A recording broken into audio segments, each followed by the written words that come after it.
Hello बच्चों, let's see this question and hear this question say which one of the following is not a feature of federalism. आपको यहाँ पर बताना है कि जो चार ऑप्शन दिए हुए हैं, इन चारों ऑप्शन में से कौन सा ऑप्शन फेडरलिज्म का एक सही फीचर बिल्कुल भी नहीं है। तो यहाँ पर हम बात करेंगे फेडरलिज्म के फीचर्स के बारे में। फीचर्स का मतलब होता है विशेषताएं। तो ऑप्शन पढ़ते हैं। सबसे पहली बात, हम यहाँ पे बात कर रहे हैं फेडरलिज्म के फीचर की, तो क्वेश्चन का की कॉन्सेप्ट क्या हो जाएगा? क्वेश्चन का की कॉन्सेप्ट हो जाएगा फीचर्स ऑफ फेडरलिज्म। फीचर्स की बात करें या कैरेक्टरिस्टिक की बात करें, बात हमेशा एक ही होती है बच्चे। फीचर्स का मतलब होता है विशेषताएं। देखो, फेडरलिज्म क्या होता है? फेडरलिज्म एक ऐसा सिस्टम ऑफ गवर्नमेंट होता है इन विच पावर इज डिवाइडेड या बिटवीन द डिफरेंट अथॉरिटी या between different government of the country, यानी कि पावर अलग अलग ग्रुप में जो है विभाजित होती है, जैसे कि सेंट्रल अथॉरिटी होती है।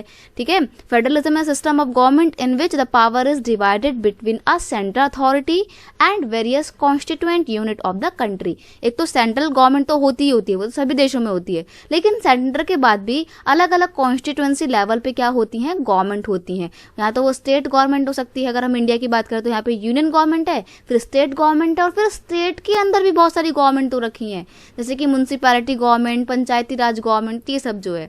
तो ये पूरा सिस्टम फैला हुआ है गवर्नमेंट पावर के डिवीजन का। इस पावर शेयरिंग को ही हम फेडरलिज्म का नाम देते हैं। 2 और मोर लेवल ऑफ गवर्नमेंट, सही बात है, गवर्नमेंट 2 या 2 से ज्यादा स्तर की हो सकती है, जैसे कि इंडिया में 3 लेवल की गवर्नमेंट है। Different tyre of government govern the same citizen. अलग अलग जो गवर्नमेंट होती है वो सेम सिटीजन को ही गवर्न करती है। तो ये बिल्कुल सही बात है। अब आपको समझ में नहीं आ रहा होगा कि कैसे। देखो, मान लीजिए कि आप दिल्ली में रहते हो, ठीक है, तो आप क्या हो? दिल्ली के सिटीजन हो, आपके ऊपर दिल्ली की गवर्नमेंट राज करती है।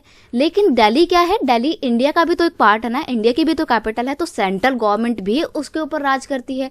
तो अगर आप दिल्ली में रहते हो तो आपके ऊपर स्टेट गवर्नमेंट भी राज कर रही है और सेंट्रल गवर्नमेंट भी आपके ऊपर रूल कर रही है। तो यहाँ पे यही बोला गया है कि different tyre of government govern the same citizen. Same citizen के ऊपर अलग अलग लेवल ऑफ गवर्नमेंट गवर्न करते हैं, राज करते हैं। बिल्कुल सही है। नेक्स्ट है, court have the power to interpret the constitution. अब देखो, यहाँ पर सेंट्रल गवर्नमेंट है, स्टेट गवर्नमेंट है, और फिर म्युनिसिपैलिटी या टर्शियरी लेवल की जो गवर्नमेंट है, इनके बीच में अलग अलग के बीच में पावर शेयरिंग हो रखी है।